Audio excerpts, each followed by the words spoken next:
Good Morning. I'm Deb Stidham, and I serve as chair of the Addiction Counselor Advisory Committee of the Kansas Behavioral Sciences Regulatory Board. I'm going to ask the members of the advisory committee to respond to roll call to signify their presence at this meeting that is being conducted remotely by conference call and other electronic medium. Christina Boyd. Present. Jason Hess. Here. Chad Jacobs.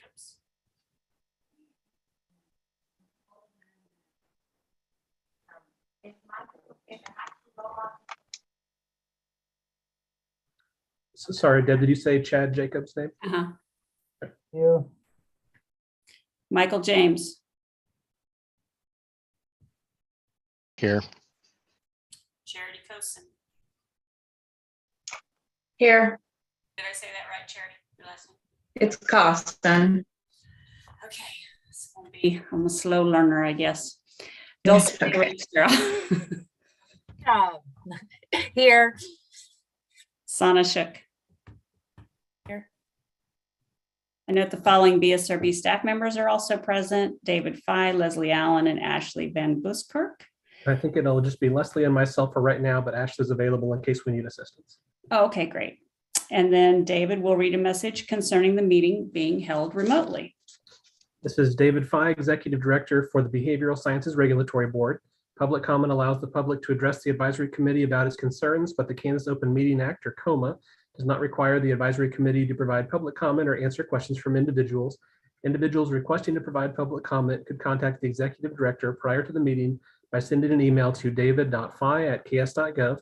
There will be no public comment at this meeting as no individuals requested to provide public comment. Because we are connected in this public meeting remotely by conference call and other teleconference ability, I state for the record the following information. Public access to this meeting is being conducted by a medium of interactive communication that allows members of the public without cost to attend the meeting through the use of the conference call and on the board's YouTube channel. While the meeting is conducted remotely, the requirements of KOMA are not suspended, so we'll be conducting this meeting pursuant to the KOMA. On December 17th, 2021, we sent notice of the advisory committee meeting to all individuals who requested notice of advisory committee meetings. The notice was also posted on the board's website at ksbsrb.ks.gov. You may obtain a copy of the notice at that website.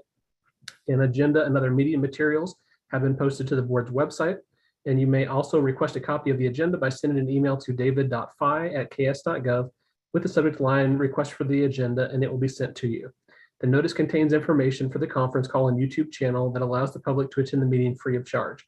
The notice also states that if there are any technical issues during the meeting, you may call the board office at 785-296-3240 or send an email to bsrb@ks.gov. A recording of the meeting will be available on the BSRB YouTube channel following the conclusion of the meeting by using the link to the meeting on the agenda. Thank you, David. So the meeting is now called to order, and we'll begin our discussion of the first item, which is agenda approval.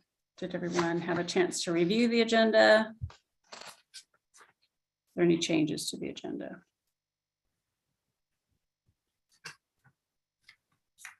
This is Jason Hess. I'd move to approve the agenda. And this is Dulcinea, and I'd second. All in favor, say aye. Aye. Aye. Aye. Any opposed? Great, thanks. So hopefully you also saw the minutes of the prior meeting, which was December 17th.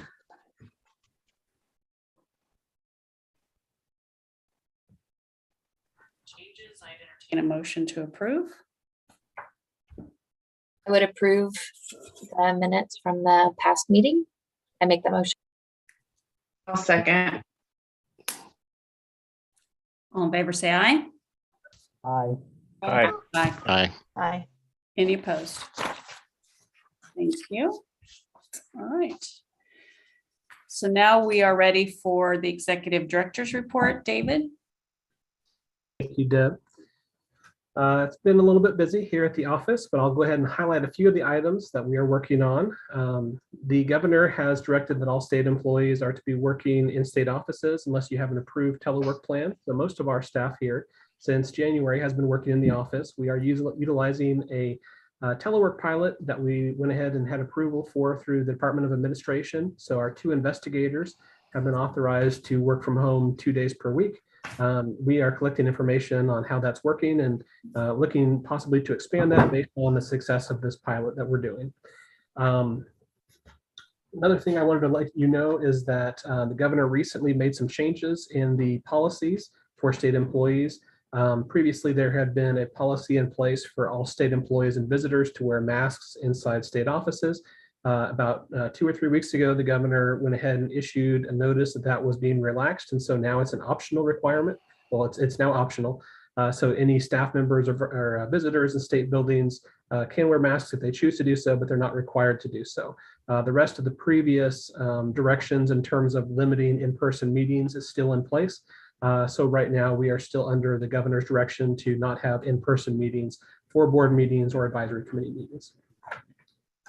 One thing that we will be looking at coming up will be looking at some of our internal policies. So in this last year, the board looked at reviewing the previous board governance policy, and we'll look at a couple documents that are now the final outcome of that review a little bit later in the meeting today.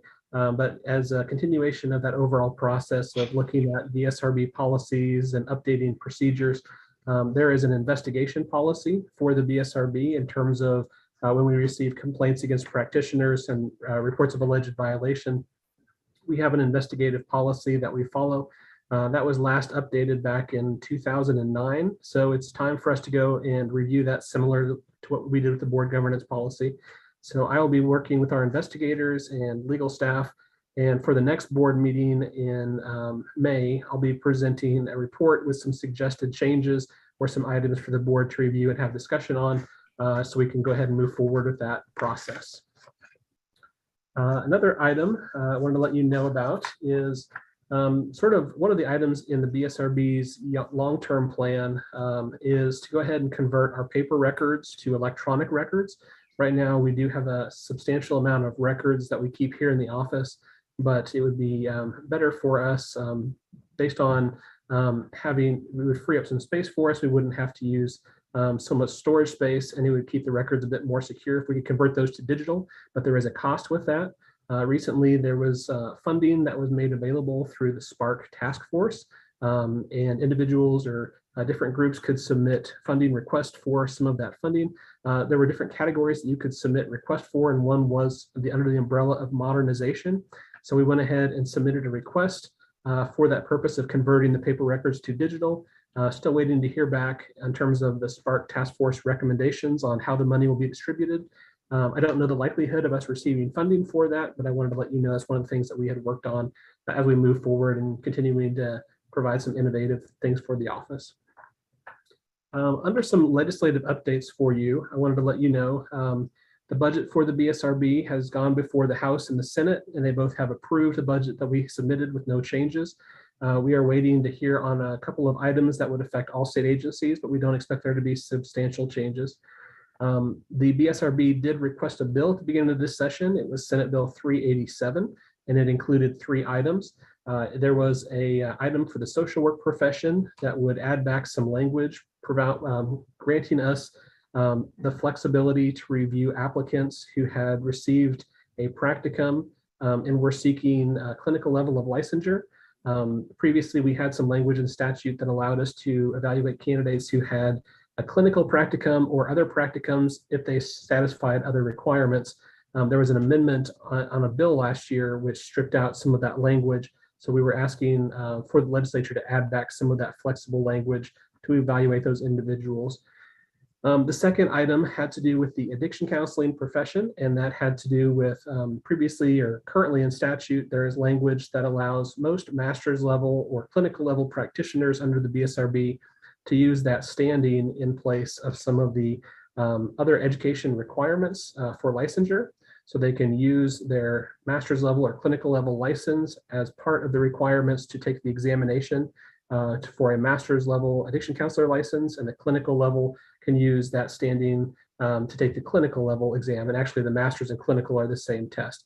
But we had individuals who had requested the flexibility to take the lower level licensed addiction counselor examination, but we lack that flexibility in statute. So the board recommended providing that flexibility to the master's level and clinical level practitioners should they want to test for the lower level licensed addiction counselor license. So that was the second item that's included in that bill. And then the last item in Senate Bill 387 was for the licensed psychology profession.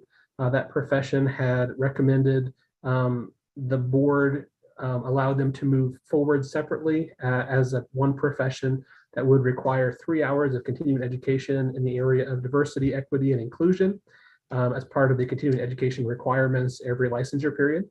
There was also an item in that would allow individuals to satisfy that new requirement within the existing hours for ethics or diagnosis and treatment, should those classes on ethics or the classes on diagnosis and treatment also involve the topics of DEI. That bill was heard by the Senate Public Health and Welfare Committee. I provided proponent testimony and I spoke to the items in the bill. That Senate committee amended the bill to remove the recommendation that the board had recommended for the licensed psychology profession. But then after amending that out of the bill, they moved the bill forward out of committee favorably for passage as amended.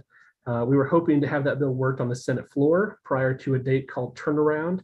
Turnaround is important because all bills that come out of committee are supposed to go across the Senate floor prior to that date, but that did not happen. The bill was not worked by the Senate, and so it essentially died. And so under normal circumstances, we would be out of options and we would have to wait until next legislative session to move forward with legislation.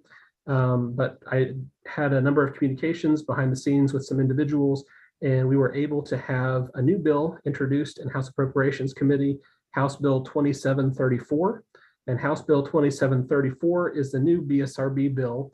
It essentially is the version of Senate Bill 387 that was amended by the Senate committee. So it's essentially our effort to get that bill that passed out of the Senate committee to continue to move forward on the House side.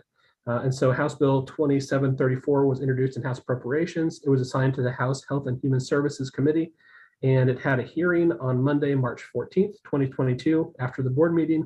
I went to that hearing and provided proponent testimony on our bill. There was another speaker from the Association of Community Mental Health Centers who also provided proponent testimony on the bill, and one other individual provided some proponent testimony. When the hearing closed, the committee went ahead and worked the bill the same day, and they didn't make any changes to the bill, but they passed it out of committee favorably with no amendments. So that is now available to be worked on the House floor. The legislature is likely to work a lot of bills this week and possibly next week. And so we will, I've already reached out to leadership on the House side to request that they work the bill on the House floor. I will continue to push and try to meet with individuals for the House to make sure that the bill moves forward. Here's some other updates on legislation that is relevant to the BSRB. There is a bill that is a substitute for Senate Bill 34. This bill is a bill that would require a reporting requirement from all state agencies. Essentially, there's a schedule in the bill, and each of the 5 years listed in the bill, all agencies that are listed for 1 year would have to submit a report to the legislature on all regulations for that agency, indicating if those regulations, each regulation is necessary for the implementation of law, or if it is not, they are required to have that regulation revoked. And there's a new process to go ahead and revoke those regulations. The BSRB would have to provide a report on all of our regulations by July 1st of 2026. It's unclear exactly the extent of this report or what the committee would find favorable. The board did weigh in on this bill and asked me to provide testimony to the committee that was hearing the bill on the House Federal and State Affairs Committee. So I went ahead and testified as a neutral individual requesting that the BSRB be exempt from the bill. And part of the reason it was neutral is because I highlighted some of the discussion of the board that we are already moving forward, reviewing our regulations, that we are a small agency. And so drafting a comprehensive report like this would take time away from our agency, focusing on our statutory duties of public protection. And we already have a process in place where we're going about doing this type of review. So we weren't against the idea of the items in the bill, just the way it's constructed and how it would affect our agency personally. And so I made that request. The committee did not work the bill right away, but they did work it earlier this week. And they went ahead and amended the bill to change the implementation date from upon publication in the statute book to upon publication in the register. That kind of minor change is generally done. So there's an item of difference between the version on one side versus the version on the other side, House versus Senate, so that if they pass this on the floor, it will go to conference committee and they can work out any other differences. So that's where it's currently at. It's been passed by the House committee and it's waiting to be worked on the House floor. There was a bill, Senate Bill 497. It was an anti-human trafficking bill. And it has been, the anti-human trafficking bill was heard. And basically that bill would add some additional training for licensees under the BSRB and anti-human trafficking. It would be a new yearly requirement. I have not heard that that bill has been worked on the floor yet, but I will let you know if it does move forward. We are continuing to track that as one of the bills relevant to the professions. There was also a House Bill 2672. It's known as the Kansas Open Borders for Kansas Job Act. That bill would make some significant changes to the social work profession, but no other professions under the BSRB, and it has not been scheduled for a hearing. So I don't know if that bill will move forward this session, but I'll continue to watch it. And then there was a House Bill 2552. That bill focused on telemedicine and would establish a telehealth advisory committee. But that bill has had no hearings, and I think it's unlikely that it will move forward this session. A couple other items I wanted to provide some updates on. In the past, I had talked to you about a Kansas Fights Addiction Grant Review Board. That grant review board was established by it was created through legislation that was passed last year. It was set up through the Attorney General's office as a board that would receive funding through state lawsuits concerning opioids and other drug lawsuits. That advisory committee or that board has not actually met yet. From my understanding and talking to the Attorney General's office, they're still waiting on some entities to make appointments. So I will continue to watch that group and let you know if that group meets. Then there is the Overdose Fatality Review Board, and I talked to you previously about that entity. There was a bill that was proposed last legislative session to have some legislative input into this process. It was a group set up to review fatalities in Kansas that were linked to overdoses and other opioids. That group, the bill did not pass, but KDHE did receive a grant from the CDC. They are able to have that group begin to meet without the bill passing, so they did that. It has met twice. Bruce Nystrom and I attended those meetings. They were virtual meetings, but they have not had any meetings recently, but I'll continue to keep you updated if that group meets anymore. And then just a couple other items I wanted to make you aware of. Leslie Allen and I recently had some meetings with students at different educational institutions, talking to them about licensing items and also disciplinary issues. We try to do that once or twice a year, depending upon the requests that we receive from those schools. I was also recently asked to provide information at a special conference. It was an Art of Policies conference from some K-State Salina social work students. And they asked me to speak on the importance of having good policies and what goes into some of the work that we do here at the agency on creating policies. So I spoke to that group on February 22nd.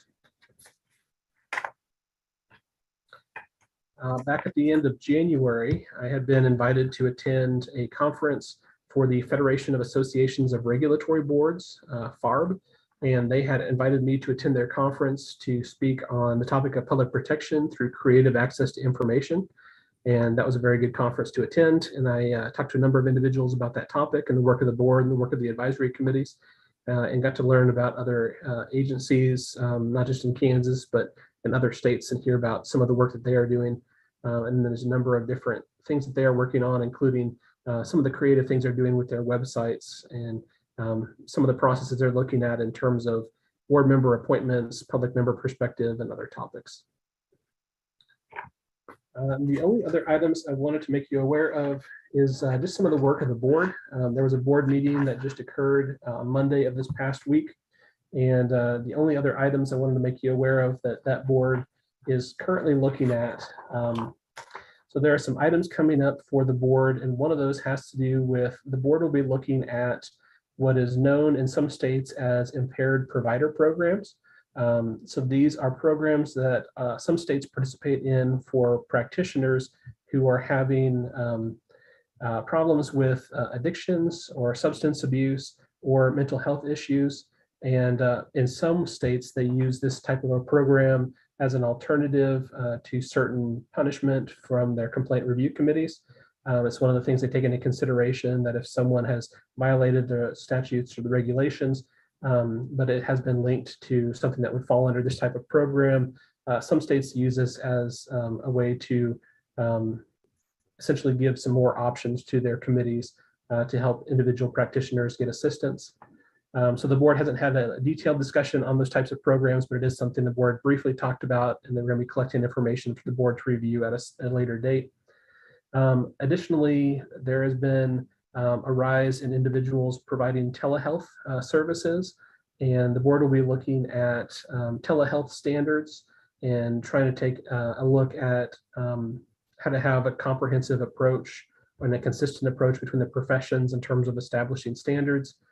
And then also one thing that we're working on with the board, so in our statutes and regulations, there's a lot of occurrences where it says the board will do this or the board will do that. And some of those mean the full board. Some of those have been delegated to other entities. For example, some fall to the executive director, some fall to the BSRB to act as an arm of the board, and then some have been delegated over the years to other entities like the Complaint Review Committee. But it's time for us to go back and to review that terminology in our statutes and regulations and to clearly identify what we mean when we say that the board will take action, to kind of clarify who has been delegated that authority, and then to renew our delegation motions to kind of clean up that process too. So that'll be something coming up for the board. So with that, I'll go ahead and end my report, and I will stand for any questions. Thank you, David. I just want to add on that addiction, Kansas Fights Addiction Grant Review Board. I have been hearing in the news that Missouri is talking publicly about the amount of money that they're going to receive. I haven't ever heard, maybe someone else has, what Kansas is expecting. Kansas City, Kansas is getting 26 million. The state of Missouri is getting 500 million. We're about half the size. I don't know what the whole thing's based on. We're half the size of Missouri. So even half of that is 250 million. I also heard it can be up to like 18 years. So I'm not sure what the amount is. I also heard that's starting to come in April, at least for Missouri. So I guess, I'm hoping that board starts meeting soon, because it feels like they're already, money's going to start coming in. But the Attorney General is also running for governor. So I think there's some competing demands there. Just my 2 cents. So we'll see. We'll see what happens. All right, new business. Discussion on possible changes to continuing ed to include diversity, equity, and inclusion. Christina was not able to attend our last meeting and asked that this be on our agenda. So Christina, do you want to talk a little bit more about this? Sure. So I think just it was encouraging to me, David, as you talked about what was happening with psychologists and moving some of that forward and looking at that being included. I think we've talked before about this being something that's important, that given the diversity of those that are in treatment services, as well as those that are providing, I think it is important that, I guess I stand where I stood before, that I strongly support that we look at that and consider it. I know, Debbie had mentioned that may not be something that would be approved through the board at this time, but I think the more we bring it up and that it is put forth as an importance, it does also send a message, and that, eventually it may be something that would be considered. And so I guess just thinking about, you know, the overall implications, I think, too, within our systems within our country that have led to a lot of punitive nature, different minority groups being particularly impacted by some of our, you know, systems, meaning the legal system, judiciary systems, that's directly related to substance use, that has a huge impact on treatment requirements and that sort of thing. So I don't know. I just think it's something that we need to continue to talk about and to revisit. You know what, and I see again other disciplines doing this, that it also sends, I think, a message of you know, that this is a priority within the disciplines, and others are looking at it as well. So I don't know, other thoughts. I've definitely talked about this before, and just wanted to kind of maybe spend some more time to hear others' thoughts. I know that you know, the concern about being prescriptive about what, you know, people take as far as the required hours. I think we had discussed previously that maybe if we did require some hours of this, maybe looking at the diagnosis piece, or, you know, maybe again, there could be not requiring more hours, but that this could be encompassed in, so it doesn't change the number of hours that people have to have. Which is certainly what psychology did. So just to kind of reiterate what happened this session. So yes, the psychologist's desire to include those hours did make it into our original bill that we had introduced when it was worked in committee, and they passed it out of committee. They took that out. So they passed everything else that we wanted and removed that. So the committee that heard it on the Senate side did not agree with adding requirements. Just watching what's happened with the legislature around, of course, we've all watched it, right? You know, everything to do with education, to creating open borders, to the military bill that passed last year.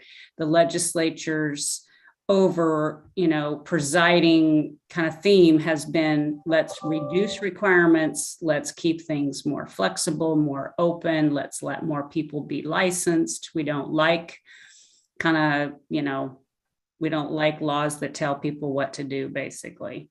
So I don't know if you maybe missed that detail in the presentation. So when it was so when David had to work kind of behind the scenes to get the bill still in action this year, he, you know, that part just came out to make it more palatable so we could get the other parts of this bill, which we thought were important. The piece on the social work, you know, again, that's a detail that we probably haven't really got into in this committee.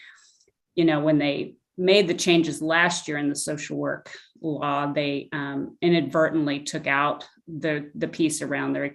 I don't know what the details, but there was an inadvertent deletion. So that was pretty important to get back in. And then the piece with allowing master's level social workers or marriage and family therapists to take the lower level addiction counselor test and become an LAC as opposed to requiring them. So that was kind of important too. And again, kind of a workforce thing. I personally wasn't surprised that they didn't push back on that for sure. Because again, that fits with their overarching themes. So doesn't bode well for, you know, when we want to add something, just in terms of where the legislature's been the last few sessions, but doesn't mean we can't try, you know. And so the board was in favor of you know, psychology was very adamant about it. Like they really wanted it. Isn't there something going on, David, at the national level around that too, that was kind of boldened their position, I think? So, so that, you know, so that was, again, as you know, we've talked about, we like to try to do things across the board when possible for lots of reasons. But the board, you know, the other disciplines just weren't quite there yet in terms of being ready to, you know, actually put that into a bill and make it a requirement. And so we allowed the psychologists to go first. I don't know.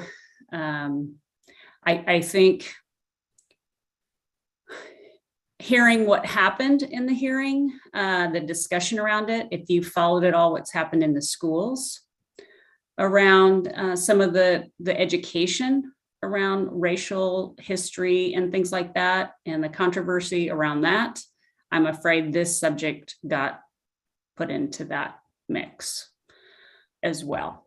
So things aren't always as, we think of them as fairly simple and cut and dried, not, having multiple layers to them. Unfortunately, in this environment, sometimes that happens. So, but I did want to have the conversation again, because I think we only talked about it maybe once. And so any other committee members' thoughts, feelings about the inclusion of DEI? I think we can all agree. Go ahead.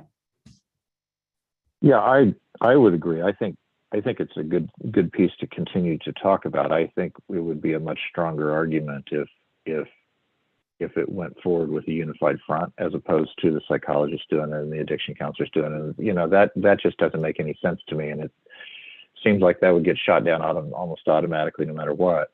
I did have a quick question, just David, going back to something that you had noted in your piece around the anti-human trafficking.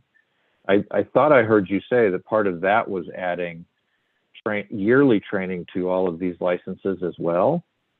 Did I hear you right? Yes. Do they have hours associated with that?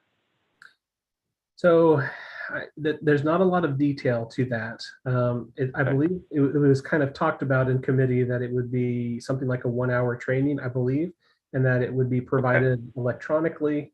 I don't know that that's actually in the bill, but that was offered up when they were speaking to that. But they had it on a calendar year basis. Yeah. So the only thing you'll ever hear me talk about is being really careful about being too prescriptive about the percentage of, or having a really large percentage of prescriptive CEUs. It's really easy to say. It's kind of like the 1999 for 6 months thing that you see on TV. It doesn't sound like very much until you get into it. And then it's a lot of money. So, if it's yearly and they prescribe 1 hour, that's 2 hours per license. That's not 1 hour per license. It's 2 hours per license. And then you add for an LCAC, you add 6 hours of diagnosis and treatment, and then you add 3 hours of ethics, and then you add maybe 3 hours of DEI.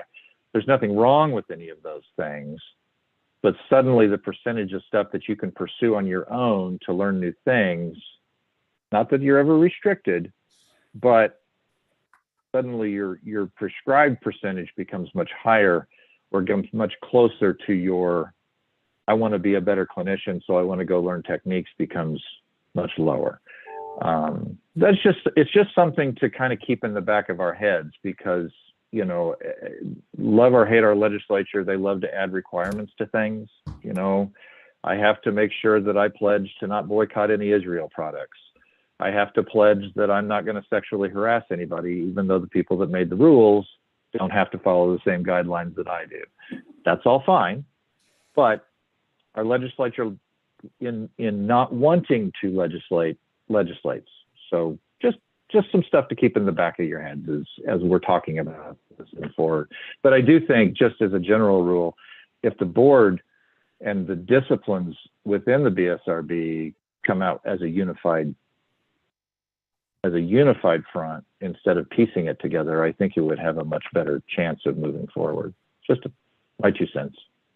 Well, and I did want to add something to this discussion too. So anyone interested in following a little of the discussion by the committee members from the hearing of the bill, that was back on February 9th in the Senate Public Health and Welfare Committee. On YouTube, there's actually a Kansas Legislative YouTube channel where they post all of their meetings, and you can go back if you wanted to and listen to some of that. That day in committee was dedicated entirely to the BSRB bill. And I would say that probably about at least 90% of the questions by committee members were all dedicated to that one issue. And the ranges of comments and questions by committee members, they did vary. Some members of the committee did talk about, would it be appropriate to add more requirements to somebody fulfilling the requirements of licensure in Kansas? You know, is this making it more difficult if someone has the choice between practicing in Kansas and somewhere else? Would they choose to practice somewhere else because this would be adding an additional requirement? Some people talked about the origin of this topic and if that was something relevant to the discussion. Some people asked about other possible requirements instead and said, you know, why support this? Would it be better to support something else, such as possibly a requirement for suicide prevention training or something like that? So there were lots of really interesting comments and questions. There was also a write-up about this committee hearing in the Topeka Capital Journal. And so there's an article out there too, if anybody wanted to research that topic a little bit more. In terms of sort of what the other professions are doing, one new item since the last time that your advisory committee has met, the social work profession did not recommend asking for this to be a requirement in the legislation, but they did ask for a survey to be done of social workers back in the fall. And that was done in December of last year. And there was about 1,000 social workers that responded to that survey, and the results have been put into a report and they're on the BSRB website. And one of the questions from that survey was whether social workers would support a requirement of 3 continuing education hours in the area of diversity, equity, and inclusion, if those 3 hours counted within the 40 that were required to be during the normal licensure renewal period. And based on the responses to that survey question, about 60% said yes, they were supportive of adding a requirement, 30% said no, and then about 10% either were unsure or did not want to answer the question. So I think, you know, there is sort of a support, at least from that group, based on the number of individuals who responded to the survey. But I think the previous comments are accurate too, about how the legislature is really looking at anything that would impose additional requirements for licensure or additional restrictions. And so it's all part of the conversation, I think. I did have just a comment, David, on what you just said.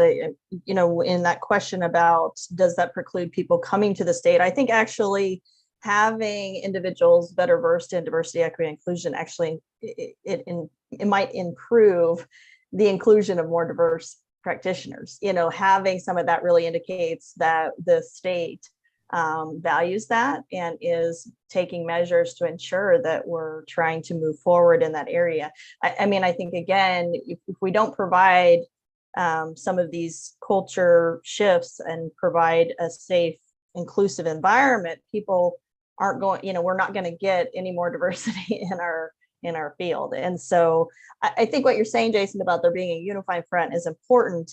I also think that the legislature, regardless of the culture within that legislative body, they're representing us, and that I feel like that's what part of our role is as an advisory board, and as to be able to take to them these things to say, especially if it was a more unified front, to say this is important. I also wonder about I don't know where the number of hours come from. Like, I don't know, it doesn't have to be 3 hours. Could it be 1 hour every, you know, not saying every year, because I think, Jason, that's a really valid point when we get into, you know, making clear what the expectation is. If it's 1 hour or 2 hours or 3 over licensure period or something where it gives more freedom on a yearly basis. And again, 3 hours, I don't know if we just kind of came up with that arbitrarily, but to me, having some sort of, whether it's 1 hour to 3 hours of a requirement over licensure period, that really, again, sends or values that critical piece of practice. Because I do think, you know, as we were talking about just here about certain aspects, what percentage of people are dealing with this aspect or, you know, of care, I just feel that this piece, DEIB, really is something that impacts fully our, you know, the work that we're doing. The minority populations, those that, you know, there is this disparity there. And so I don't know. I think, I guess I'm wondering what would be the next step as far as to look at this more across the board, or is there a need? And I don't know, I think we might have talked about this before, Deb, about doing a survey, like with those that are in the field, what is their feeling on this? Or is there a way to, like social work has done, to send out some sort of survey, or would that be helpful or not helpful? I don't know. What are thoughts on that? Well, I think getting input is always helpful. Like the social work survey, if you go out and look at that, covered a lot of topics, not just this one. I don't have a good, maybe David, you have a better sense of where the rest of the disciplines are with this. Because I suspect you're right that without perhaps a consensus in the board and trying to go that direction, that may have the same challenges, if just one or two. Yeah, I think in terms of, I've sat in on all the advisory committees when they've had the different discussions. And I think what I would say is that there's been general support for individuals becoming informed and receiving education in this area. The method of receiving that has kind of varied based on different groups. I think some would hope that it would be part of the education that would be received when they go through school.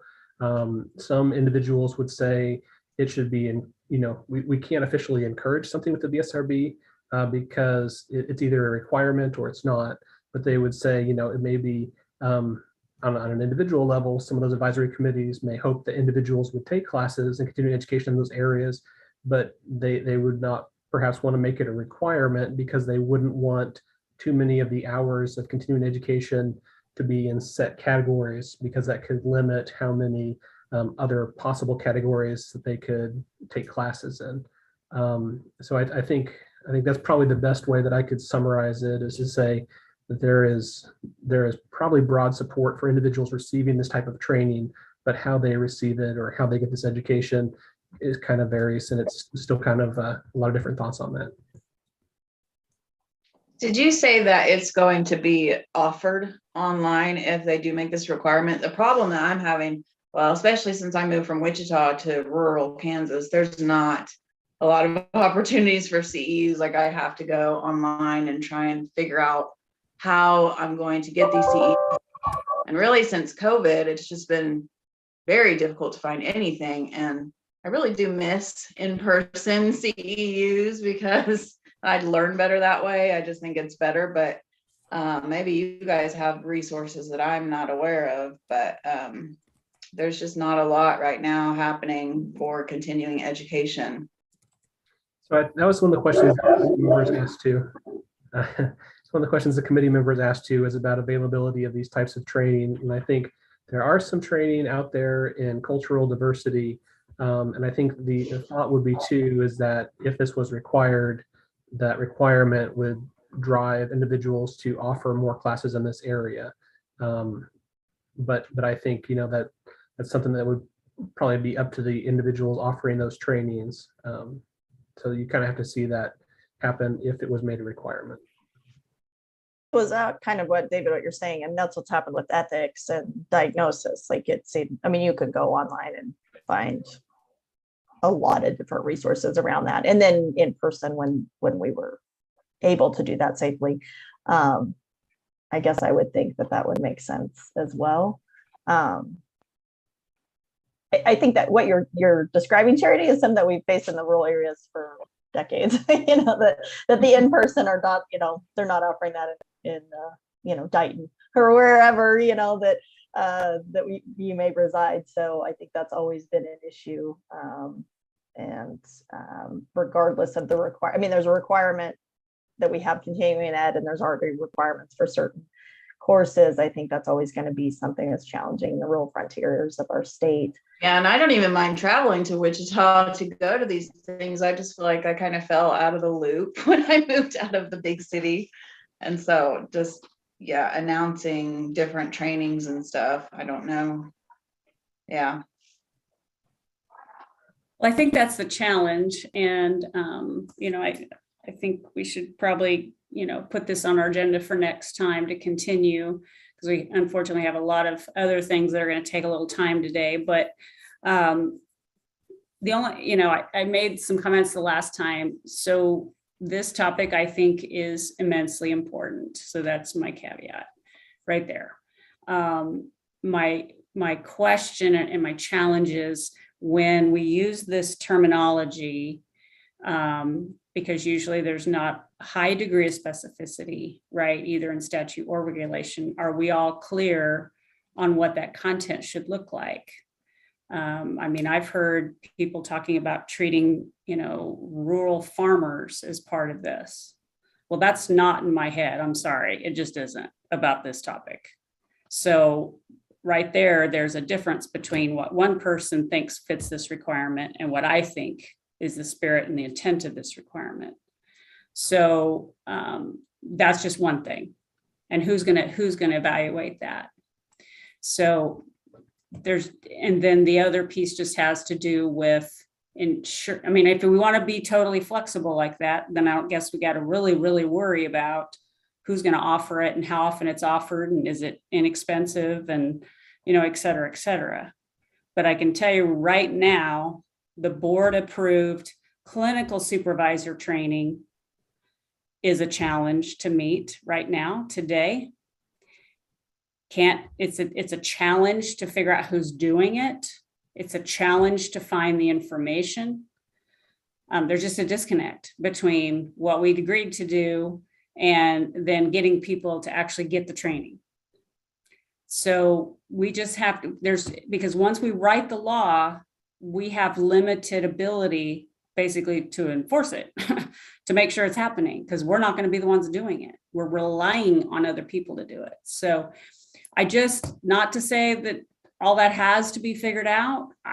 From my state life, my enforcement, the implementation of things, and then just even my own experience in my own agency in the last month, trying to get information about the board approved clinical supervision training and coming up with lots of dead ends, and the frustration I had over that.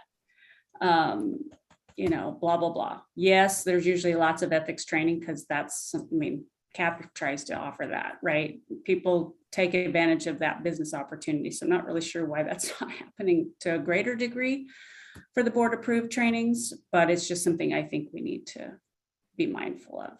So any other committee comments before we go on to the next agenda item?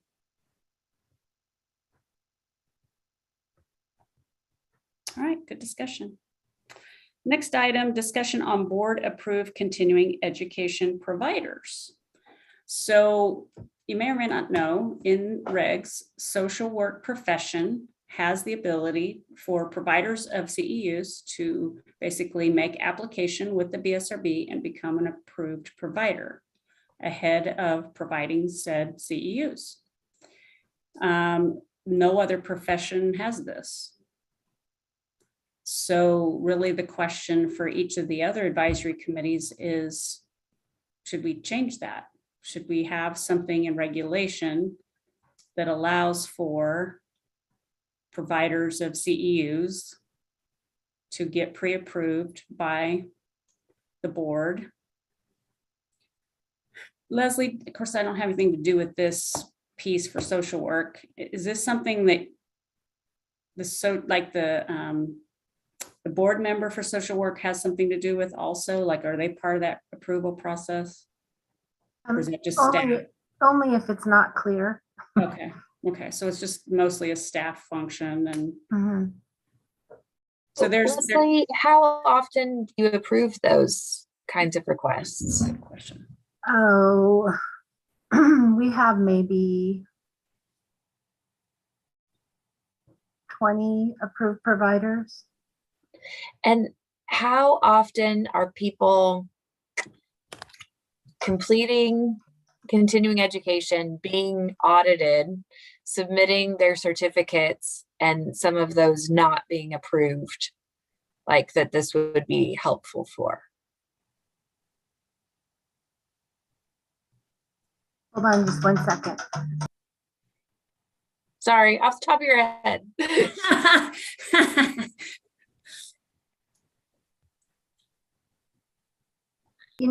Really, in my opinion. It's not about the fact that people are taking things that don't work, because if they take it in good faith, we let them make it up. It's really about the licensee wanting the assurance that this is going to be approved. And we get that a lot. They call us a lot. Well, can this work? Can that work? We can't. I mean, we can't determine that for all the licensees who are going to renew. So it's about assurance. I think one of the challenges is that I think because social work has this, and social work is such a large profession in this state, there's, and of course, a lot of crossover too, with a lot of social workers being addiction counselors. So I know I've received a lot of questions in the past about that kind of thing.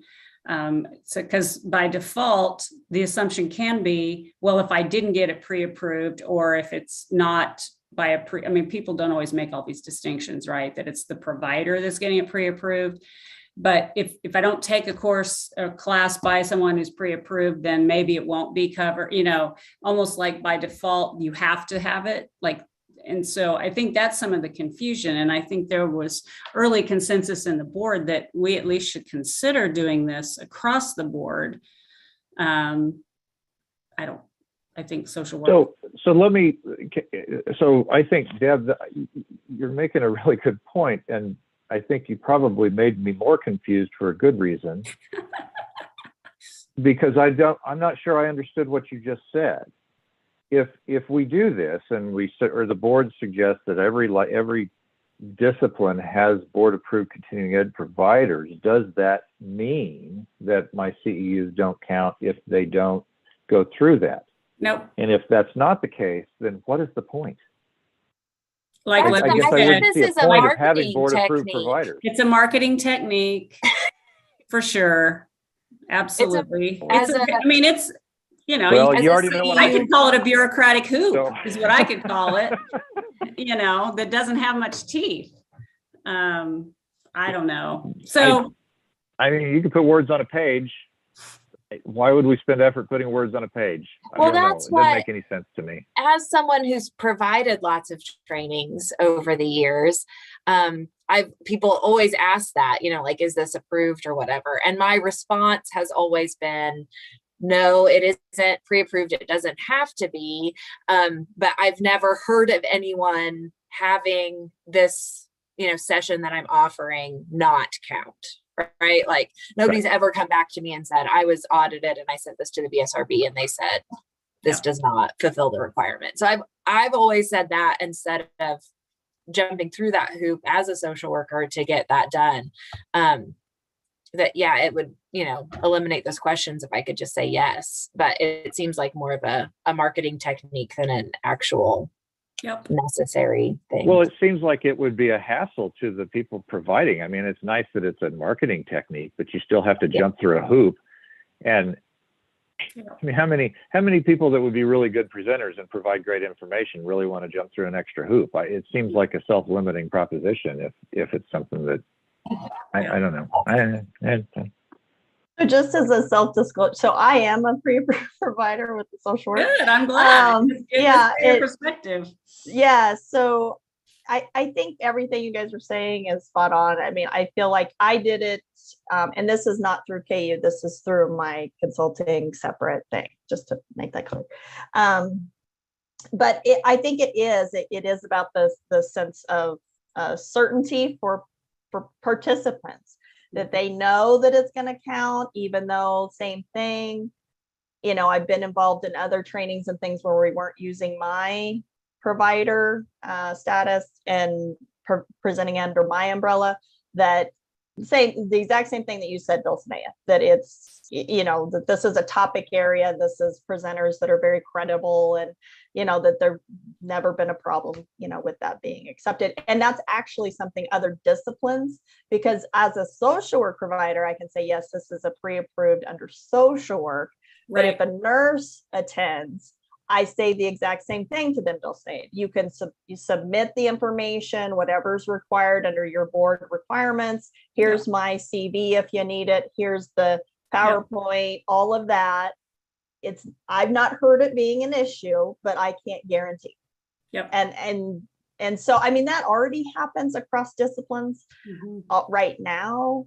I have kept mine up. I mean, I've had it renewed a couple of times now, and it is an extensive process. I think for me, it helps me to make it more legitimate that this is absolutely, that this is something that there is oversight of, and that I get audited and I have to submit my stuff. And so, yeah, I don't know, like whether that is a benefit, to have that as far as with addictions counseling, or if, like you said, if it's not really an issue with people getting approved, is that just more paper? Is that more for the BSRB too? I mean, do you find that being helpful to have individuals go through that and have that versus the individuals that aren't going through that?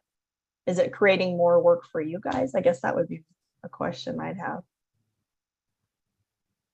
I think, well, it would create more work because we'd have to review them all. But I don't know if there's enough, there are enough pre-approved providers that it makes a big difference when we're reviewing the information. But I mean, it's helpful if you aren't aware, if it looks like a strange course title or something, you can see that they're approved and look at your information and it's easier to approve. But other than that, there's not a big difference. It feels like it might create more questions, especially if there's not a, you have to take it through this group, because you go to the NADAC conference, those presenters aren't going to be pre-approved. If you go to the NatCon, I mean, all of those conferences that we encourage our people to go to, I mean, it seems like if we send the message that, hey, every discipline's got this group of people, get ready, the phone's going to ring.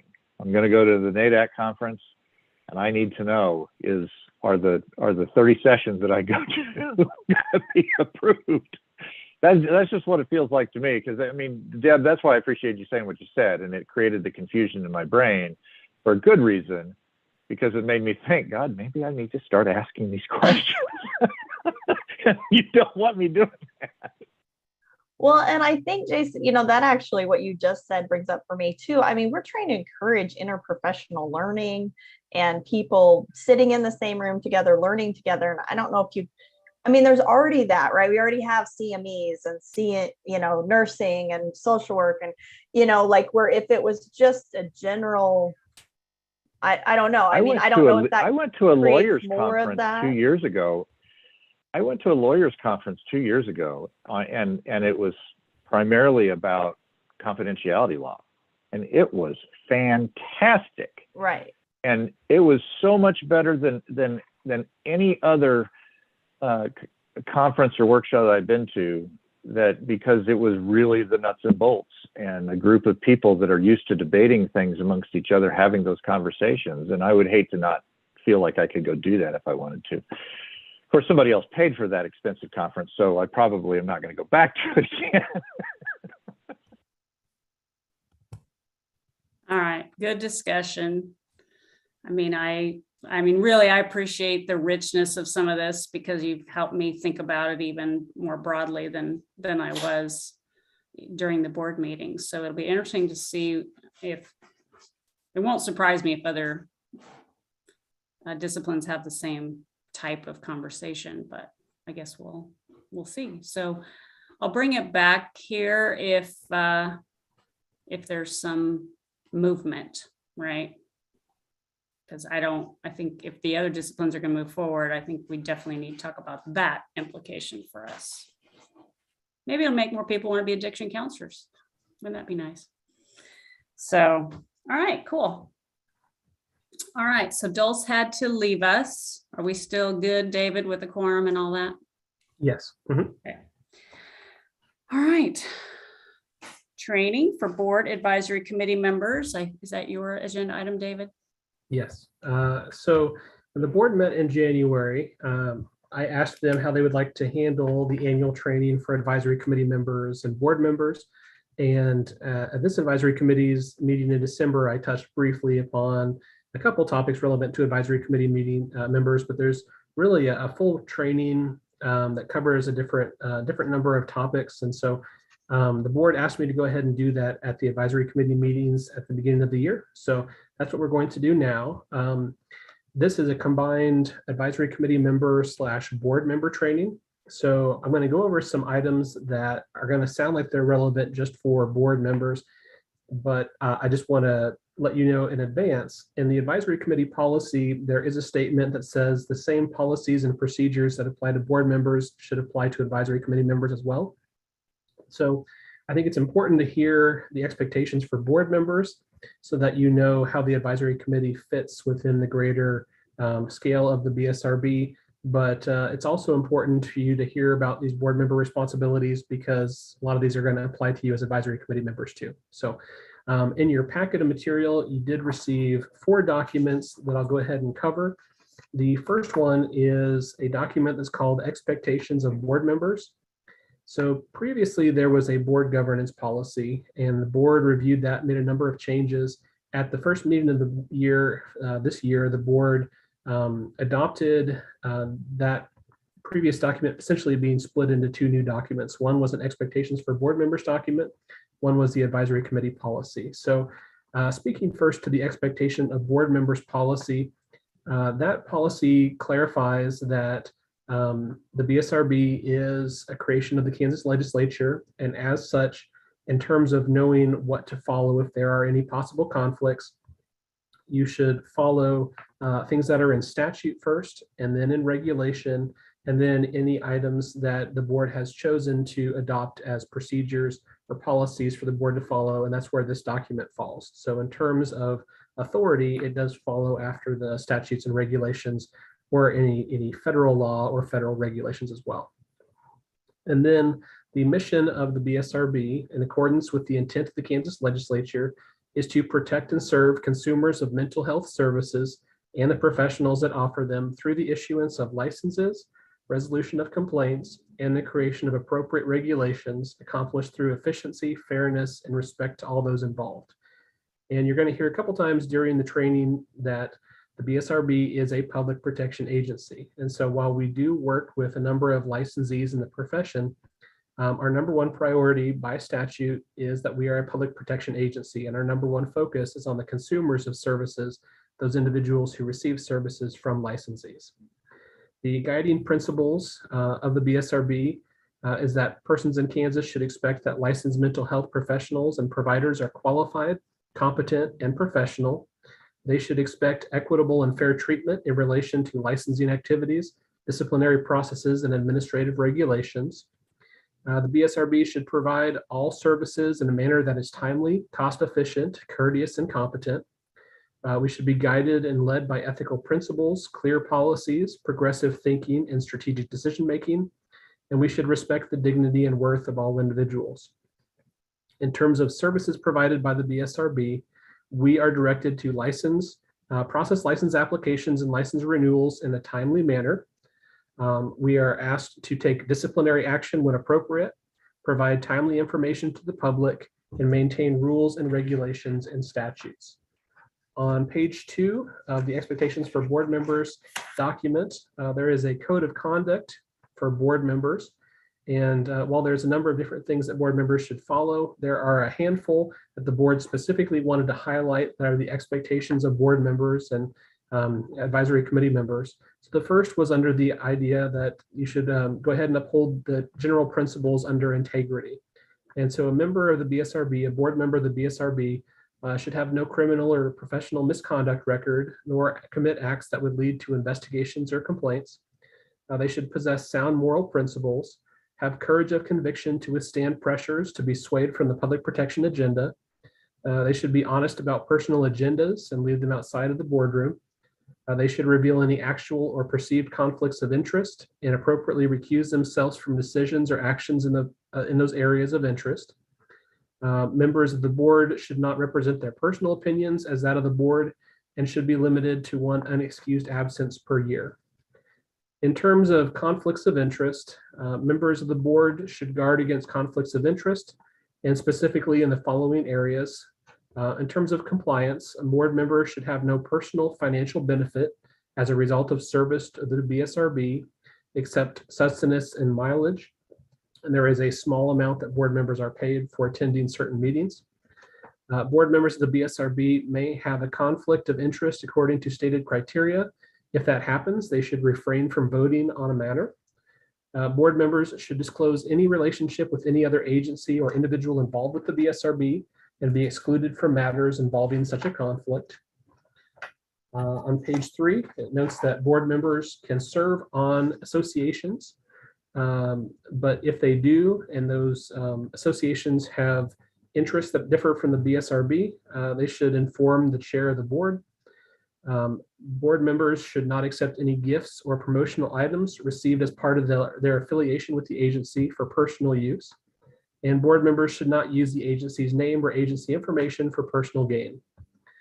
Under the area of confidentiality, most conversations that involve your work as advisory committee members or board members are not going to be confidential, but there are a few that are considered confidential.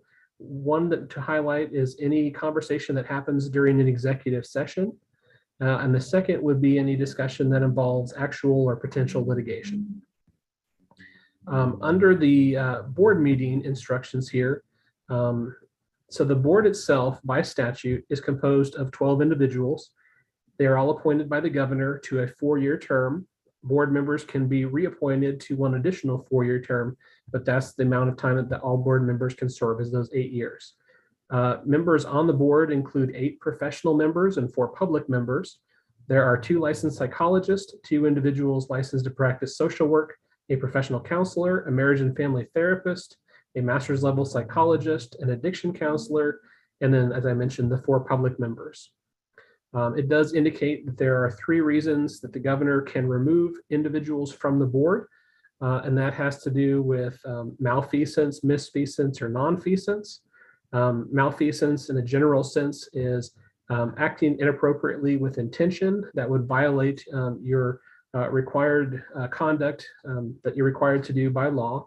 Misfeasance is more of you essentially made a mistake, but you acted not with the intent to violate the rules, but you violated the rules in terms of your legal responsibility, and it related to something inappropriate.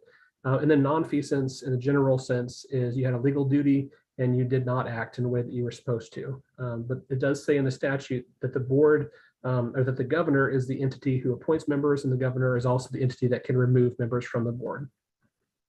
In terms of board meetings, those take place every other month in general. The board can have other meetings as necessary. For example, during the legislative session, sometimes there are meetings that happen for the board to weigh in on legislation or to request the executive director draft testimony on behalf of a board position on legislation. The document also talks about the responsibilities and the authority of the chair. And then on page 4, it notes the responsibilities of the vice chair. And it also talks about the procedure if there is to be an emergency executive secession. On page 4, it talks about the relationship between the board and the executive director. So it notes that the executive director will communicate any personnel matters that should be addressed by the board to the chair of the board, and that the chair of the board will represent those board-related issues to the board, and the executive director will communicate to the staff the board wishes, intentions, and policies. And I handle that at monthly staff meetings that we have here at the office with my staff. In terms of delegation to the executive director shall be the administrative head of the organization, serving at all times under the board. The executive director is responsible for implementing and executing the policies and activities approved by the board. He assists in the development of the overall program and recommended policies and activities for consideration by the board. It also notes the executive director has sole authority to employ, eliminate, and fix the duties and salaries of other employees or independent contractors of the organization, subject to policies, regulations, and limitations approved by the state of Kansas. In terms of that item, the governor does have to approve any individuals that I would seek to hire, and also has to approve any amount of salary that I would propose for that individual. In terms of the executive expectations, so the executive director shall keep the board advised of BSRB activities by issuing a report to the board at each full board meeting and that summarizes pertinent information. The executive director prepares the agenda for board meetings in consultation with the board chair. On page 5, it notes the executive director prepares an agenda in consultation with the board chair for the annual board meeting, which usually happens in September. And then it notes that the board shall, when necessary, utilize executive session to discuss issues concerning the executive director, and the board shall also formally evaluate the performance of the executive director each calendar year and on an annual basis thereafter, with the emphasis on whether set outcomes are attained. And the board is currently in the process of going through that process. One thing I wanted to note before moving on to the next document is that while the majority of the conversation today is going to focus on the licensing side of the office, the agency is also tasked with the investigation and discipline of complaints against practitioners. And there is a separate document that I mentioned earlier that has to do with our investigation policy. Investigations are investigated by our 2 investigators here at the office, and 5 board members make up a complaint review committee that investigates those or reviews those after our investigators have put together reports. The 5 board members that serve on the CRC, in accordance with that policy, there is 1 licensed psychologist, 1 social worker, 2 public members, and then 1 other member representing certain professions. And that committee also meets the same month of the advisory committees, usually every other month. And so the next meeting for that group will be in April. The next document I'll talk to is the advisory committee policy. It's a short policy and it's 2 pages long.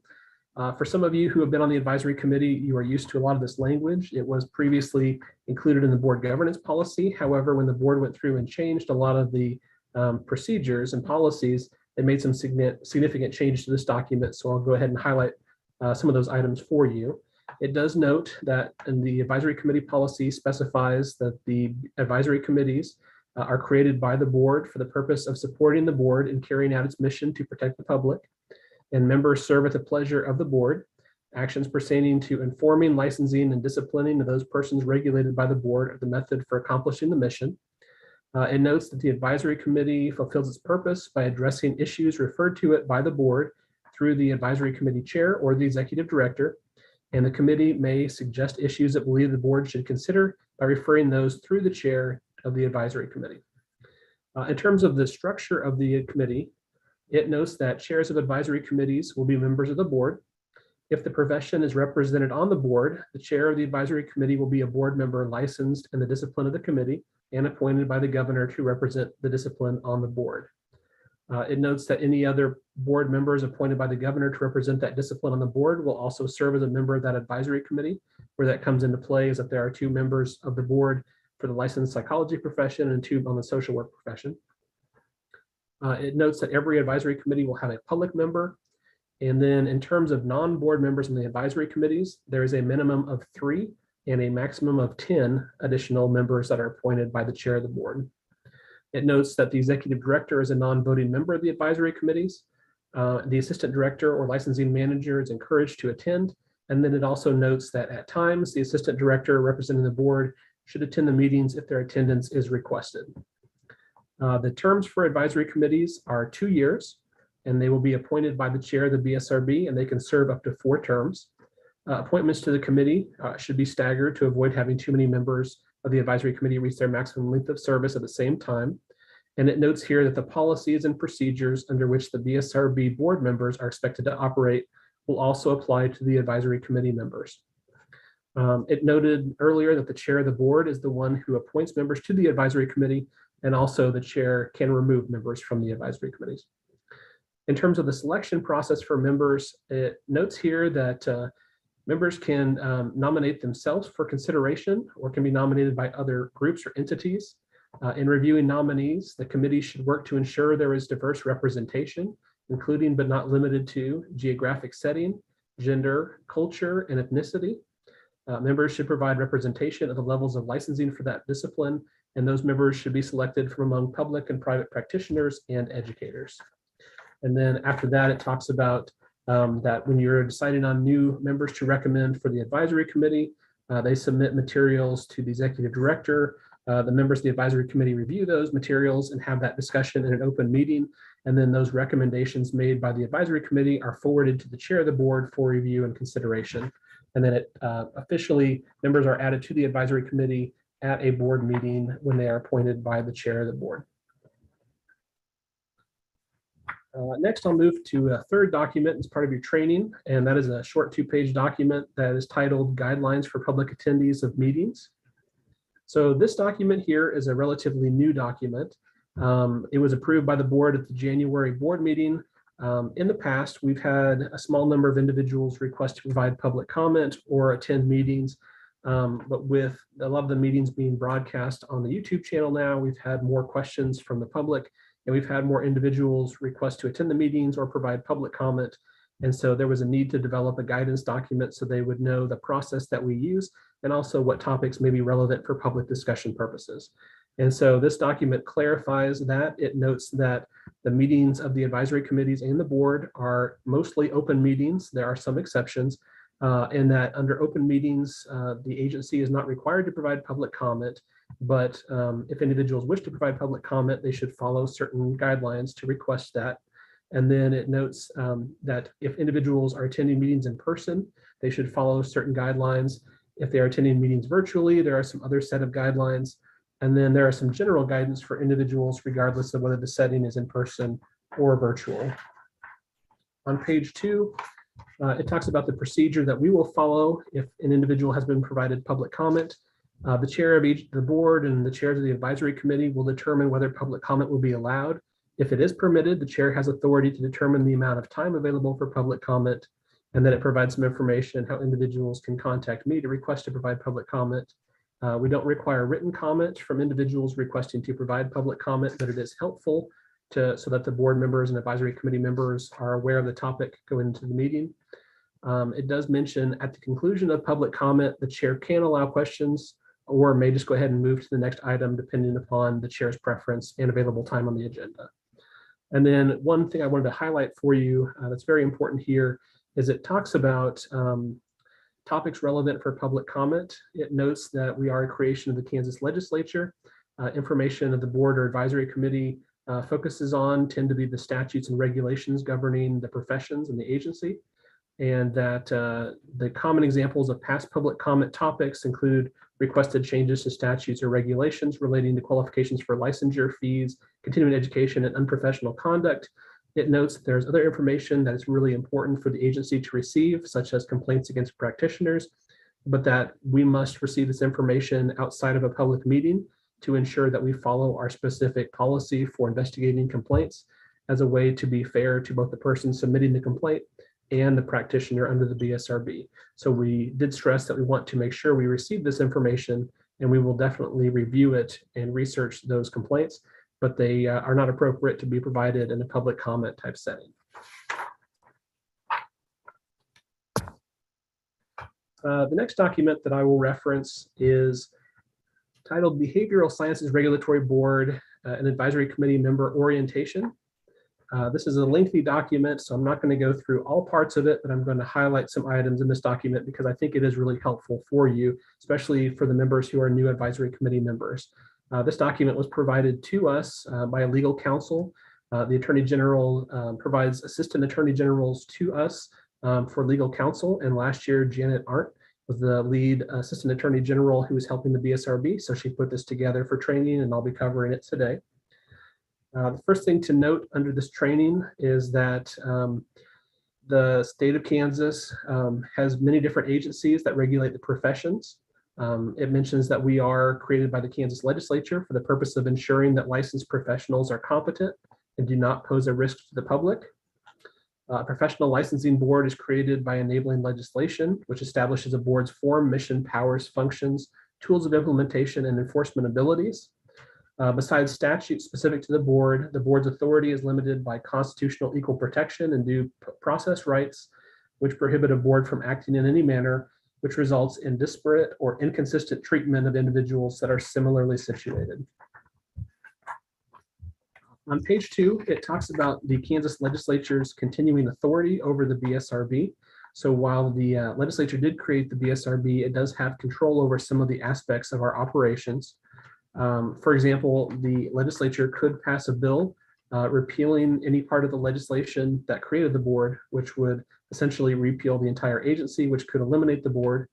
Additionally, the agency operates by fee funds, which means that we operate based on the funding from licensure of the individuals we license. Also by statute, we contribute 10% of all revenue back to the state general fund. And it's that way with a lot of the regulatory boards. So we operate through the fees and we don't receive money from the state general fund. However, each year there's an appropriations bill that is passed and the legislature sets an amount that we have to not exceed. So it's a limit on how much we can spend from our fee fund. And if the legislature wanted to, they could set that amount at 0, which means we could have money in our fund, but we have no authority to spend it. So they do control the agency through that method as well. And also the legislature could pass legislation that would amend the scope of the agency or the powers of the agency. So they do still have continuing control over the agency. One thing also to note is if you're looking through the regulations or the statutes for the BSRB, you can see that in certain situations it says shall, and in certain situations it says the board may do certain activities. When it says the word shall, the agency must do those things. When it says may, that indicates the board is able to review the facts in each case to determine the outcome, to determine if it's fair in terms of public interest, and whether it complies with the language of the applicable statutes and regulations that would affect that condition. So certain things we are required to do and other things the board has discretion. The general purpose of a licensing board is to secure for the people of Kansas the services of a competent, trustworthy practitioner, and also to protect the public against unprofessional, unauthorized, or unqualified practitioners. The purpose of a licensing board is not to promote or protect the profession as a whole, and those functions typically lie with a private association.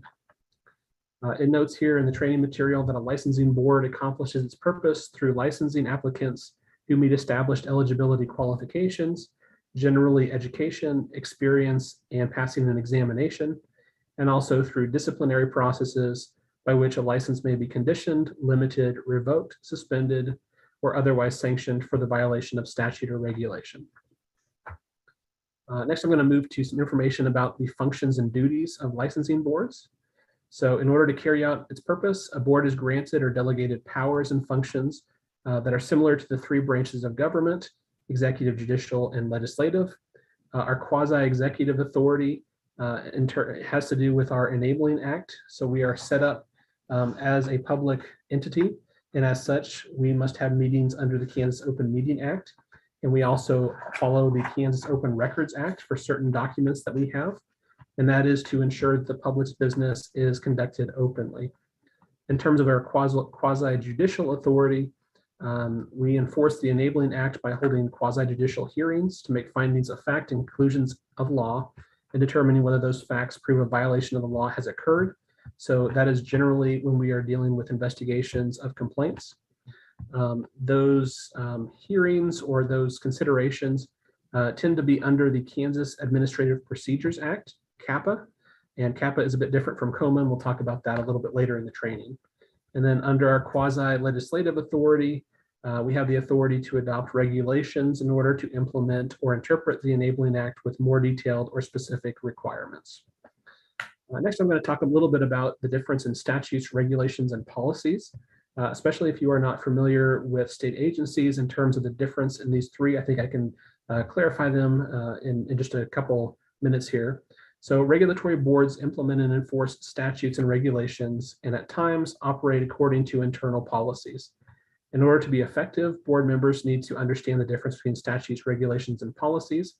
So when I mention statutes are essentially laws, and those are laws that are passed by the Kansas legislature through authority derived from the Kansas Constitution and subsequently signed by the governor.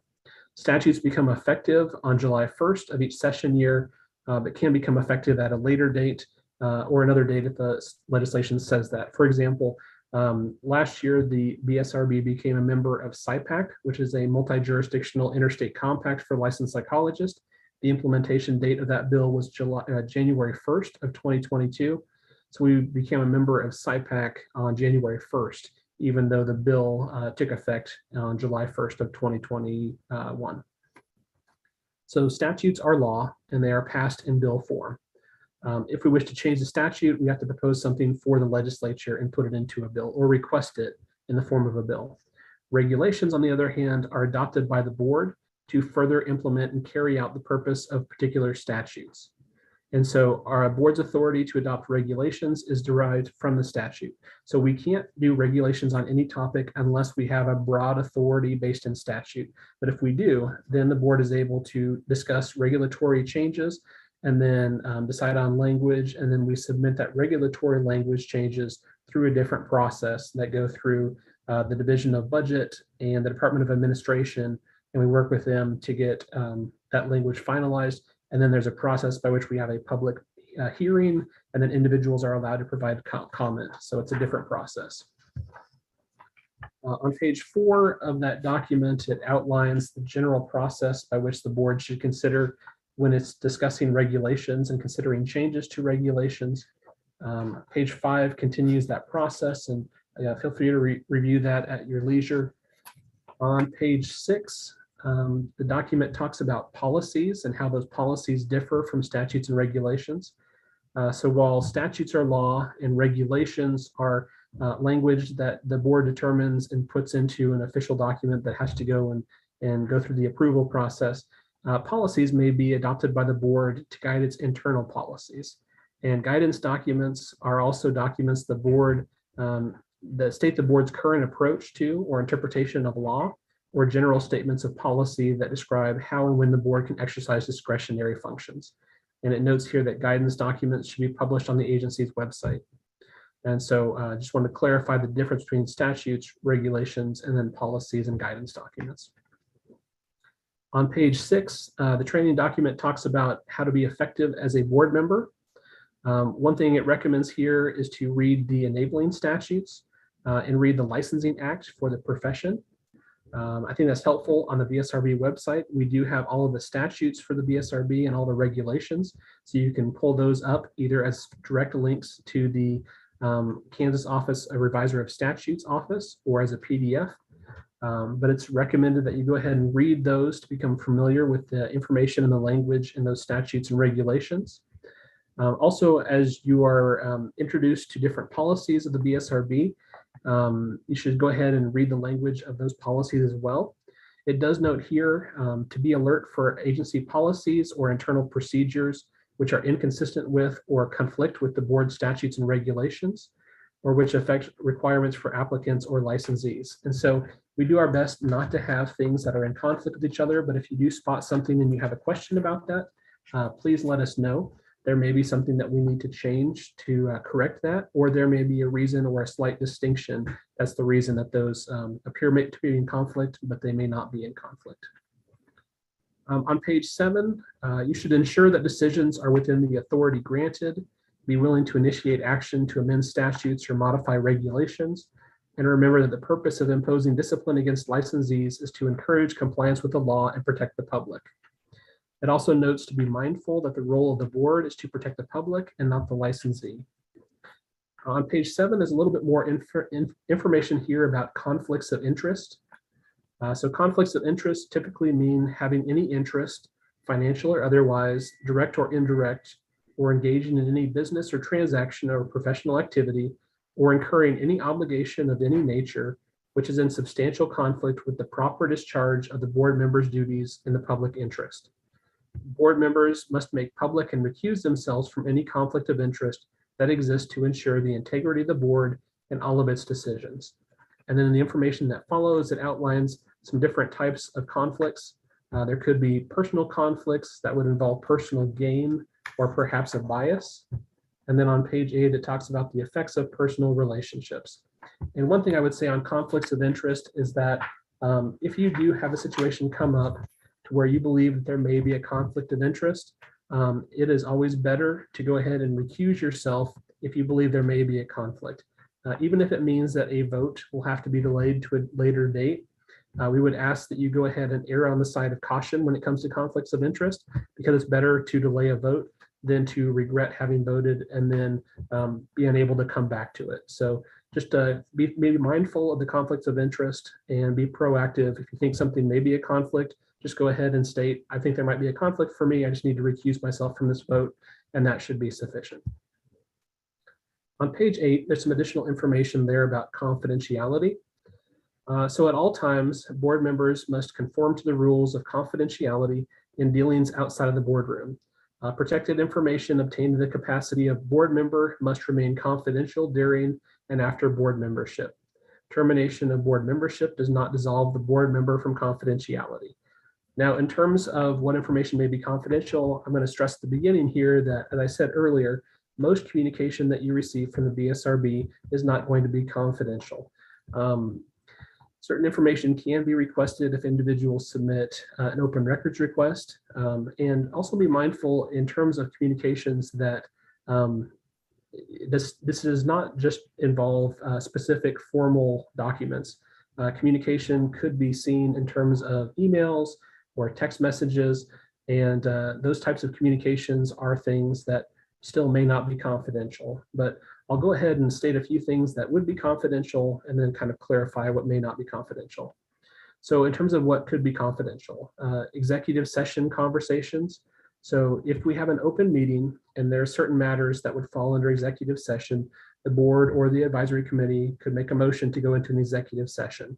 And those conversations generally for executive sessions allow the board members or advisory committee members to discuss matter privately outside of public view.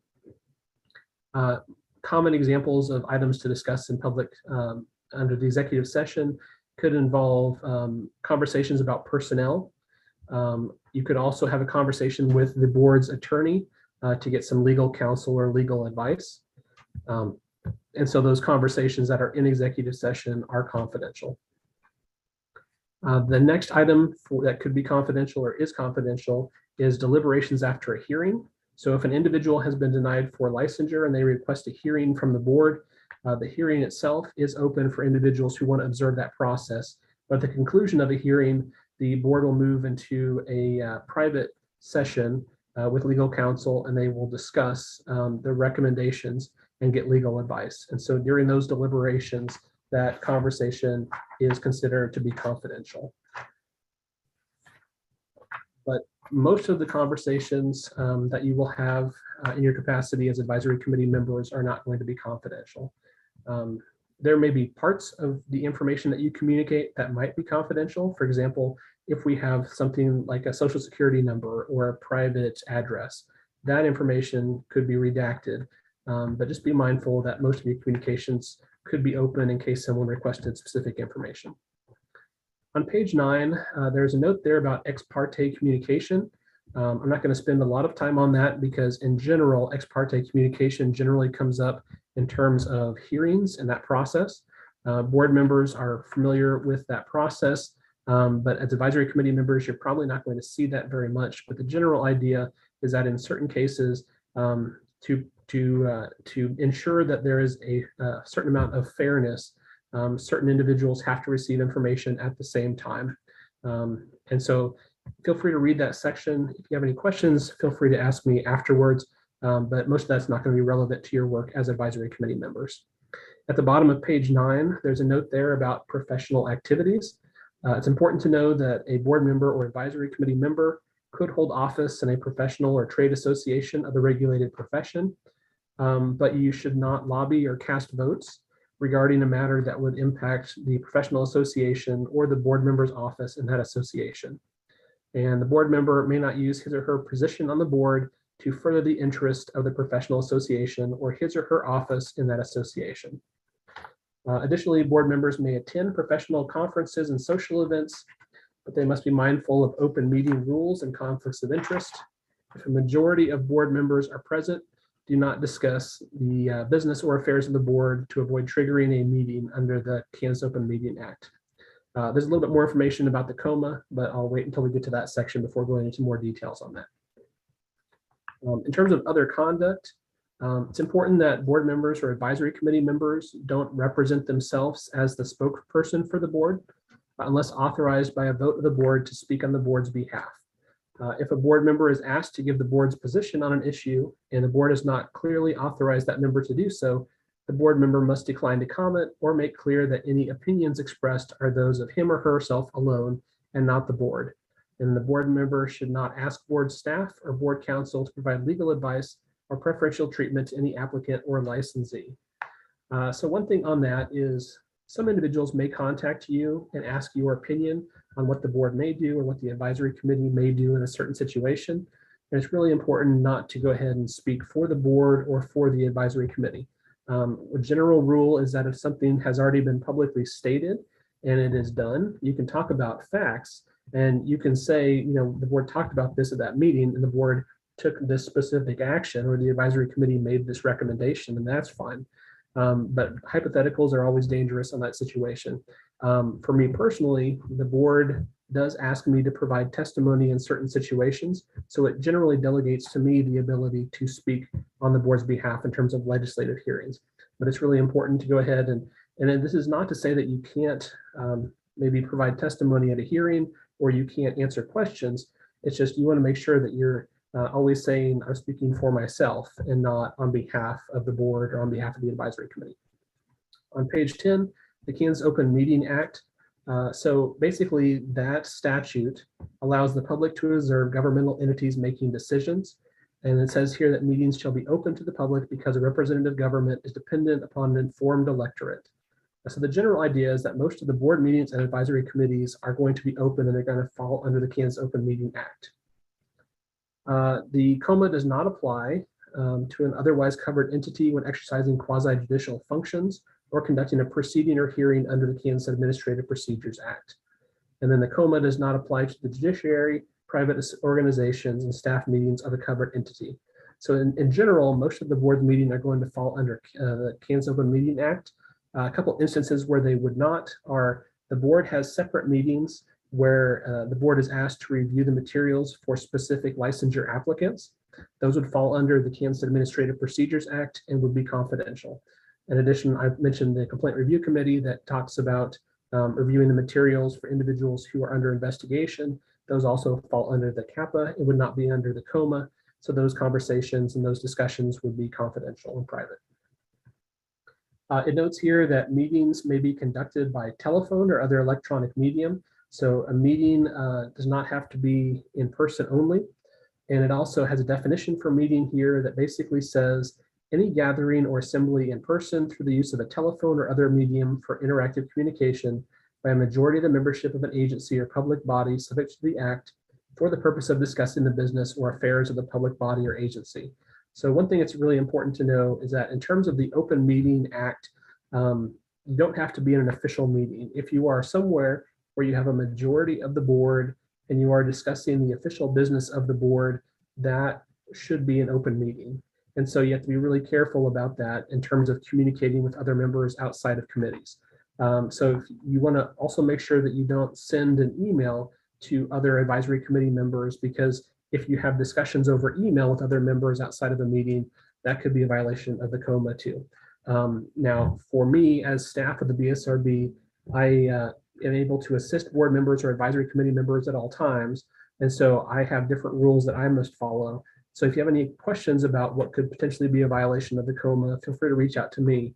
But in your capacity as a board member or as an advisory committee member, it's just important to make sure that your discussions in that capacity happen at open meetings.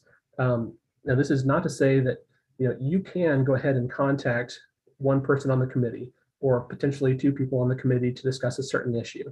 It really becomes an issue when you reach the majority of members outside of a meeting. So you're not restricted. It's not to say that you can't have any conversation outside of a meeting. You just have to be careful that it doesn't become a meeting when you're not in an official meeting. On page 11, it talks about a few more instances where someone could have a meeting and what discussion means. It doesn't have to be an official vote. It could just be a conversation on a topic relevant to the work of the committee. Also, it talks about some of the different procedures the board could follow. The board does not adopt a specific form of procedure like Robert's Rules of Order.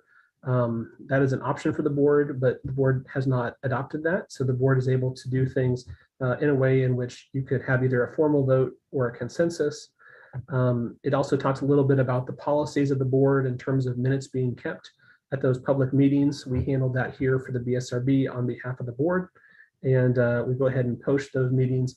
It also talks about having notice about public meetings. We handle that as well. You have the public square where we post information about upcoming meetings. We also post that information on the board's website. So that's how we handle a lot of the public notice for meetings.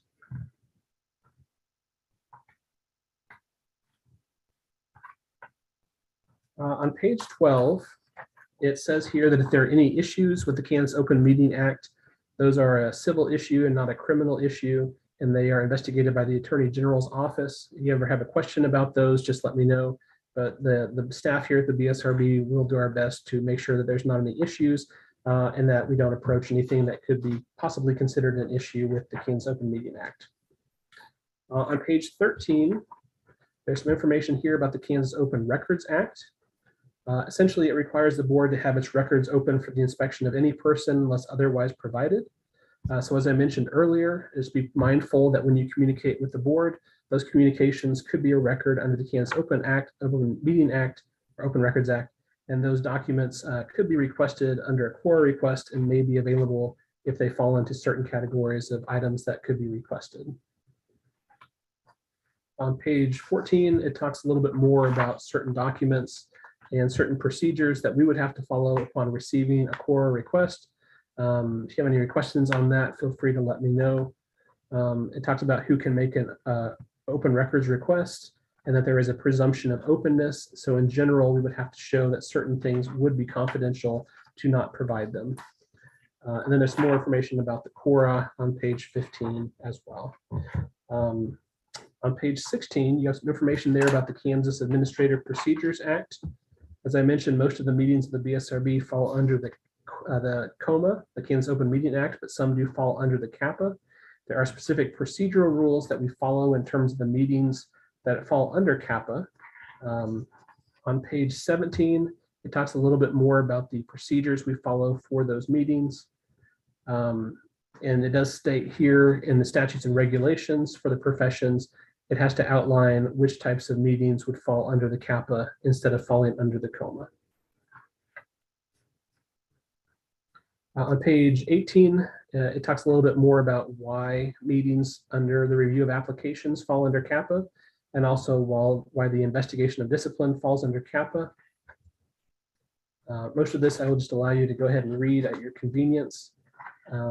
One last item I wanted to highlight here as part of the training is that on page 21, there's a note about the Kansas Tort Claims Act.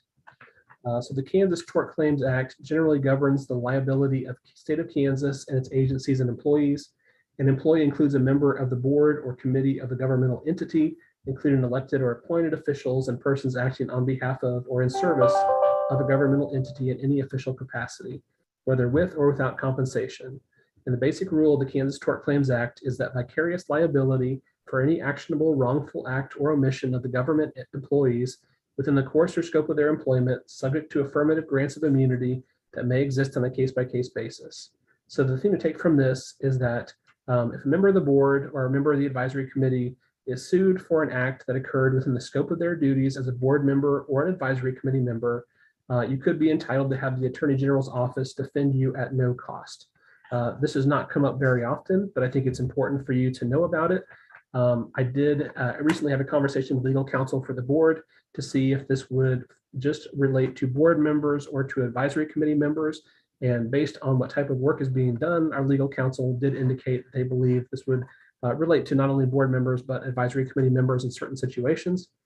So if this does come into play, there's certain procedures that would be followed to request legal counsel from the Attorney General's office and representation from the Attorney General's office. But the most important thing is that in your work as an advisory committee member, most of what you're going to be asked to do is assist with putting together a recommendation to be forwarded to the board. So you as advisory committee members are not taking specific action to put things into statute or put things into regulation.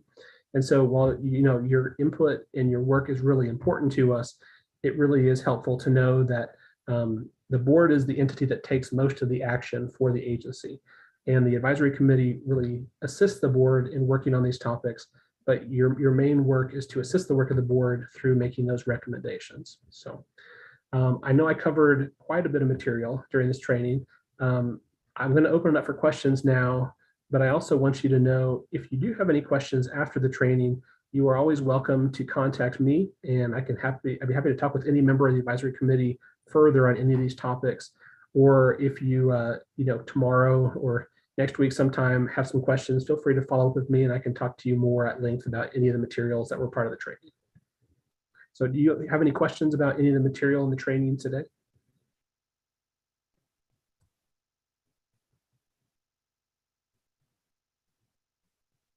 All right, I don't hear any. Thank you, David. That was very thorough. I'm sure I would have benefited if I'd had that training when I started. So, yeah. Well, thank you, Deb. And last year there was a really comprehensive training. It was about an hour and a half. So I did my best to condense that training into about half the time. Like I said, if you have any follow-up questions, just go ahead and let me know. Well, I think the written guidance is very well laid out, very easy to read. So it's hard to remember everything. So it's good to know what to reference back to if there's a question. So, all right, very good. Next topic, discussion on unprofessional conduct regulations. Yes. So I'll go ahead and talk to this. As part of the work to go ahead and look at the statutes and regulations for each of the advisory committees, one thing that I've asked each of the advisory committees to do this year is to really read through and become familiar with the regulations on unprofessional conduct. For most of the professions, those regulations have not been updated since, I believe, about 2008 or 2006. So it's been about 15 years since the last time that those were really updated.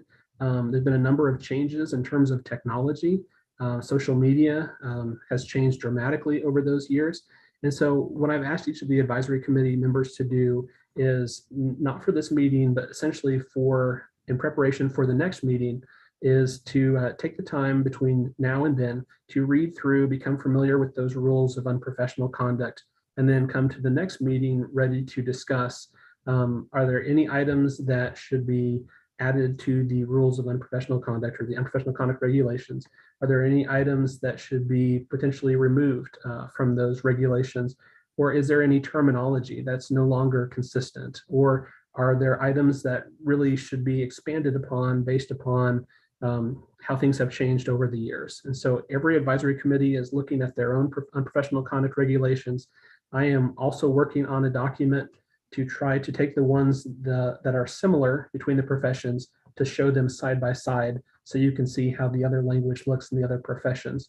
And so that's something I hope to have for each of the advisory committee members at their next meeting. But I don't think this is something that is going to be a quick process, but I do think it's really important. We are a public protection agency, as I mentioned, and so we are in the process of going through and reviewing all of our statutes and regulations to make sure that they are current and still up to date. And I thought, as a public protection agency, the best place to start would be looking at these unprofessional conduct regulations. And so that was what I had in mind. And I'm hoping we can go ahead and just have members read through those and then bring back any comments or thoughts or feedback at the next advisory committee meeting. So I think addiction counseling was probably the last profession to come in. And I do recall at the time that we borrowed heavily from the other disciplines. So I guess it'll be interesting as feedback starts to come in, whether we move into uniformity or there's some changes there. So that's an interesting Pandora's box maybe. But again, I think as much consistency as possible across the disciplines is always better. So that's a great point and a great idea. So I think that'll be kind of our homework assignment between now and our next meeting, is to become prepared to talk about anything you think is missing or needs to be. Sometimes language is not very clear, so we'll see. Questions? Do we have the ability, David, at some point to get feedback from Cindy and others about which ones are problematic as we try to enforce them? Yes, I think that's a very good idea. I've had general conversations with Cindy about some of those, but I think that would be a really good idea to get some feedback from her. So I'll talk to her and see if she can provide something for the next advisory committee meeting, or maybe even attend and provide some feedback. Well, I'm wondering about even the next board meeting, because the next board meeting will occur before a lot of the, you know what I mean, subsequent advisory. So it'd be great to be able to push that information, you know, summarize it, have in the minutes, whatever we want to do, and push it out to the advisory committees as part of their review. Okay. So we can move it along a little faster, I guess. Questions or comments about any of that? Okay. Discussion on committee work for the year. I think we were just looking for open thoughts. Is that right, David? Yeah. At either the last meeting of the year or the first meeting of this year, we asked each of the advisory committees to, if they had any items they definitely wanted the advisory committees to focus on.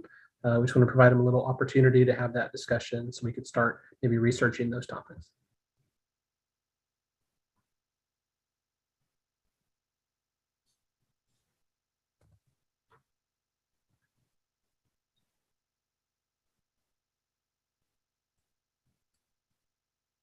All right. Well, if you think of anything, you can email David, or, you know, certainly we can have it on the agenda for next time.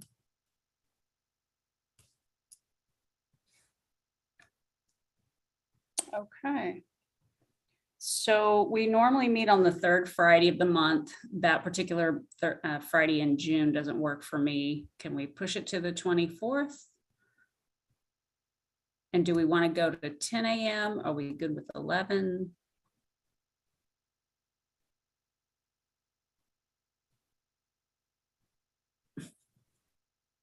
Saw Jason's shoulders go like that. I mean, Either is fine. 10 is good with me. 10? 10 would be I'll say for- better, but I can do it. Yeah, for the summer meeting, that's fine. I don't know my current schedule for next fall, so Okay. All right, well, let's plan on meeting at 10 a.m. on June 24th. Not hearing a lot of people say they can't make it, so. All right. And David may need your help. Sana, is this your last meeting then? So the terms end at the end of June. Okay, so technically she could. I with would this one. be, yeah, I'd be with you guys the last one. Well, good. I'm glad we're not saying goodbye yet. No, I'll be with the last one. Okay, good. I'm glad I asked. All righty. Anything else? All right. Good to see everyone. Have a good weekend. And Deb, do you want to go ahead and do a motion for Oh, adjournment? sorry. Yes. A motion to adjourn. I'll move to adjourn. This is Jason. Is there a I'll second? second. All in favor, say aye. Aye. Aye. Any opposed? Okay, now we're official. Have a good one, you guys. Have a good weekend, everybody. All right, bye-bye. Thank you.